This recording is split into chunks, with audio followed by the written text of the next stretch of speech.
नमस्कार दोस्तों, the exam hacker channel में आपका स्वागत है। दोस्तों, हम लोग यूपी पीसीएस 2019 के ज्योग्राफी ऑप्शनल के क्वेश्चन को हम लोग डिस्कस कर रहे हैं और अभी तक हम लोग ने पेपर 1 के सारे जो प्रश्न थे उसको डिस्कस कर चुके हैं और हम लोग पेपर 2 यानी इंडियन ज्योग्राफी के क्वेश्चन को हम लोग डिस्कस कर रहे हैं। आज देख लेते हैं, आज का क्वेश्चन आपको वेटलैंड से संबंधित है। देख लेते हैं क्वेश्चन क्या है। क्वेश्चन है दोस्तों, give a reason account of the problem of degradation and conservation of wetland in India। Bharat में आर्द्र भूमि के निम्नीकरण तथा संरक्षण की समस्याओं का यथोचित विवरण दीजिए। ये दोस्तों 15 नंबर का क्वेश्चन है।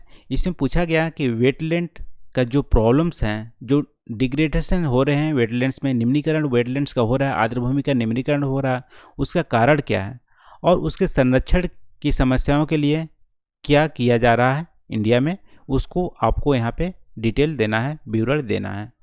तो जैसा कि दोस्तों किसी भी आंसर में 3 पार्ट होते हैं, इंट्रोडक्शन, बॉडी और कंक्लूजन। इंट्रोडक्शन में आप यहाँ पे बताओगे कि वेटलैंड होती क्या है, उनकी इतनी इम्पोर्टेंस क्यों है, कि डिग्रेडेशन होने से प्रॉब्लम क्या क्या आ सकते हैं, मतलब क्यों इम्पोर्टेंट है वेटलैंड।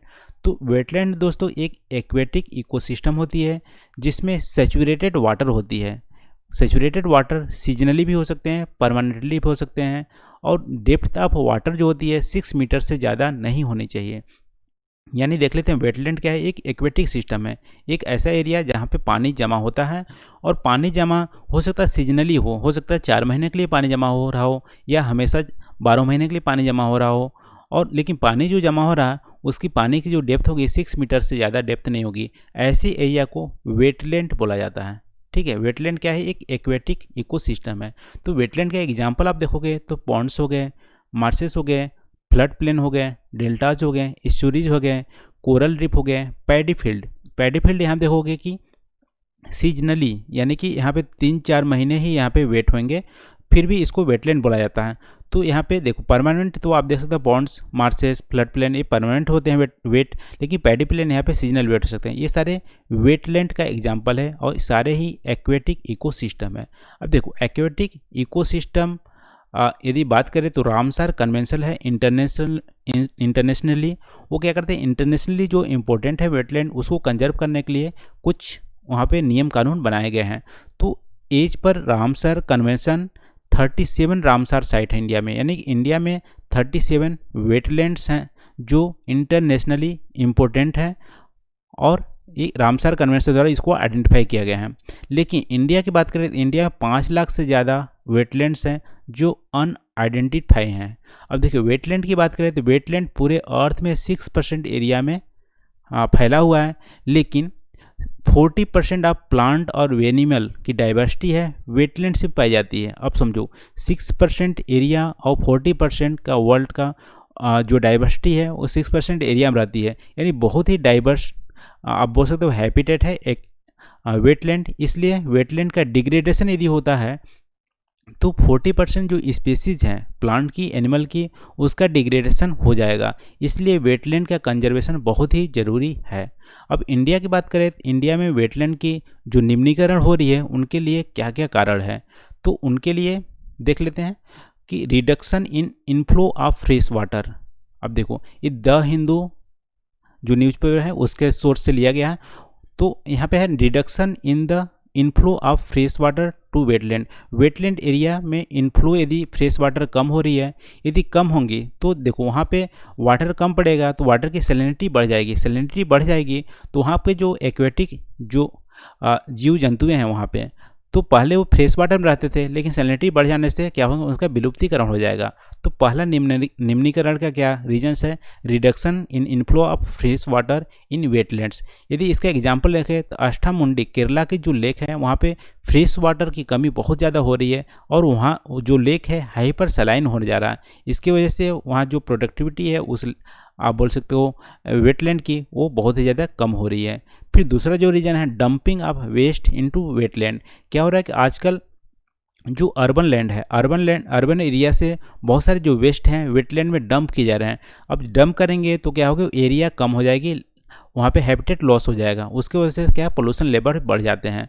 फिर तीसरा रीज़न है कि वेस्ट यदि वेटलैंड में डंप नहीं किया जाए, यदि वेटलैंड के अलोंग यदि डंप किए जाते हैं तो लीचिंग के थ्रू, यानी कि वहाँ से जो हार्मफुल जो मिनरल्स हैं वो लीच करके वेटलैंड में पहुँच जाते हैं, उससे भी पोल्यूशन लेवल बढ़ जाता है और वहाँ के जो हैबिटेट हैं वहाँ पे जो जीव जंतुएँ हैं उसका लॉस हो जाता है। तो ये भी एक रीज़न है निम्नीकरण का। फिर चौथा रीज़न क्या है कि अनसस्टेनेबल वाटर एक्सट्रैक्ट करते हैं, उससे निकालते हैं। मान लो किसी भी अर्बन एरिया में एक वेटलैंड है, वहाँ पे पानी है, एक पॉन्ड्स है, लेकिन उस पानी को बहुत ही ज़्यादा आप एक्सट्रैक्ट करोगे, निकालोगे, तो क्या है वेटलैंड डिप्लीट हो जाएगी, पानी खत्म हो जाएगी और धीमे धीमे एरिया भी कम हो जाएगा, सिकुड़ता जाएगा और बाद में वेटलैंड खत्म हो जाएगा और फिर बिल्डर्स क्या करेंगे, इंक्रोच कर लेंगे। तो वैसे ही हो रही है ड्रॉइंग अप अनसस्टेनेबल वाटर। बहुत ज़्यादा वाटर एक्सट्रैक्ट कर रहे हैं वेटलैंड से, उससे क्या हो डिप्लीट हो रहा है वाटर की और श्रिंकिंग हो रहा है वेटलैंड की। फिर देखो पोल्यूटेड एग्रीकल्चर रन ऑफ भी वेटलैंड पहुंच रहे हैं, उसकी वजह से क्या है ना वेटलैंड की जो सस्टेनेबिलिटी है वो क्या हो रही है, बिगड़ रही है। फिर इंक्रोचमेंट हो रहा है साइट्स का, वेटलैंड्स को इंक्रोच करके वहाँ पे बिल्डिंग्स, रोड, हाईवेज बनाए जा रहे हैं। फिर पॉपुलेशन का प्रेशर इतनी ज़्यादा है कि वेटलैंड से फिशेस और वाटर का और अदर नीड्स क्या करना बहुत ज़्यादा दबाव पड़ रहा है, उसकी वजह से वेटलैंड का जो सस्टेनेबिलिटी है वो कम हो जा रही है, निम्नीकरण हो रहा है। फिर क्लाइमेट चेंज तो एक ग्लोबल रीजन है। तो इंडिया में आप देख सकते हो क्या क्या रीजन्स है। पहला रिडक्शन होती है इनफ्लो का फ्रेश वाटर में, फिर डंपिंग ऑफ वेस्ट हो रही है, dumping of waste along the wetland हो रही है, इससे वजह से लीचिंग हो रहा है। फिर देखो ड्राइंग यदि अनसस्टेनेबल वे से वाटर उससे एक्सट्रैक्ट करेंगे तो उसका क्या होगा, श्रिंकेज हो जाएगा। फिर पोल्यूशन, एग्रीकल्चर रन ऑफ होती है, इंक्रोचमेंट हो रही है, पॉपुलेशन प्रेशर, ये सब रीजन्स हैं वेटलैंड्स के निम्नीकरण का इंडिया में। तो ये रहा दोस्तों फर्स्ट पार्ट जो पूछा था निम्नीकरण के क्या कारण है। दूसरा पार्ट में पूछा गया था कि वेटलैंड के कंजर्वेशन के लिए क्या क्या उपाय किए जा रहे हैं। तो यहाँ पे इंडियन गवर्नमेंट ने 2 रूल्स बनाए हैं। 2010 में फर्स्ट रूल बनाया है, 2017 में दूसरा रूल बनाया है। फिर 2010 का रूल है wetland conservation and management rules, 2017 का रूल है wetland conservation and management rules 2017। तो 2010 में बात करें तो यहाँ पे लीगल फ्रेमवर्क वेटलैंड इकोसिस्टम की प्रोवाइड की गई है, यानी कि किसी लीगल फ्रेमवर्क का मतलब है कि वेटलैंड की यदि नुकसान हो रहा है निम्नीकरण हो रहा है तो कोई भी बंदा कोर्ट में जा सकता है और उसका सुनवाई होगा, यानी कि लीगल यहाँ पे फ्रेमवर्क बनाया गया है। फिर स्टेट गवर्नमेंट और लोकल बॉडीज़ को यहाँ पे बोला गया है कि डिस्पोजल यदि वेस्ट हो रही है वेटलैंड में उसको रोका जाए। तो वेटलैंड 2010 का नियम ये बोलता है। फिर 2017 में बहुत सारे सुधार किए गए हैं और इसमें डिसेंट्रलाइज पावर दिया गया है, यानी कि फुल्ली पावर स्टेट गवर्नमेंट को दिया गया है कि आप वेटलैंड को आइडेंटिफाई करो, फिर नोटिफाई करो आप ही कि ये वेटलैंड है और उसके कंजर्वेशन मेजर्स के लिए आप ही कदम उठाओ, यानी कि फुल्ली कंट्रोल दे दिया गया स्टेट गवर्नमेंट पर। यहाँ पे सिर्फ सेंट्रल गवर्नमेंट क्या करेगी, मॉनिटर करेगी status of wetland. State government सारा क्या करेगी, आइडेंटिफाई करेगी वेटलैंड्स को, नोटिफाई करेगी और कंजर्व करेगी। इसमें टारगेट भी आइडेंटिफाई किया गया है कि 2 लाख से ज़्यादा वेटलैंड को आइडेंटिफाई करो इंडिया में, यानी 2017 के रूल के अकॉर्डिंग। यदि आइडेंटिफाई कर पाओगे तभी तो उसका क्या जो डिग्रेडेशन हो रहा है वो कम होगा। तो यहाँ पे 2 लाख का टारगेट दिया गया है कि वेटलैंड को आइडेंटिफाई करना है। फिर देखो इंडस्ट्रीज और एक्सपेंशन ऑफ इंडस्ट्रीज, वेस्ट का डंपिंग, डिस्चार्ज यदि वेटलैंड में प्रोहिबिटेड, यानी ये सब नहीं की जाती। इंडस्ट्रीज का एक्सपेंशन नहीं हो सकता, नया इंडस्ट्री नहीं ले सकता, वेस्ट का डंपिंग नहीं हो जाता, डिस्चार्ज जो हो रहे हैं वहाँ पे उसको भी नहीं किया जा सकता वेटलैंड में, ऐसा रूल बोलता है 2017। फिर सेंटर ये सब जो एक्शन स्टेट गवर्नमेंट लेंगी उसको मॉनिटर करेगी। तो 2017 का नियम यही कहता है। तो यहाँ पे दोस्तों 2 जो पॉलिसी हैं 2010 और 2017 का वेटलैंड की कंजर्व करने के लिए उसको हम लोग डिस्कस किए और रीजन्स यहाँ पे डिस्कस किए कि वेटलैंड्स के जो निम्नीकरण का क्या क्या रीजन रिस्पॉन्सिबल है। तो क्वेश्चन में यही पूछा दोस्तों कि भारत में आर्द्रभूमि के निम्नीकरण तथा संरक्षण की समस्याओं का यथोचित विवरण दीजिए। तो हम लोग इस वीडियो में इसका विवरण दिए।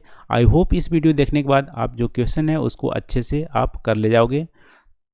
तो thank you for watching. Please comment करके आप ज़रूर बताना कि वीडियो कैसा लग रहा है आपको। तो अगेन थैंक यू।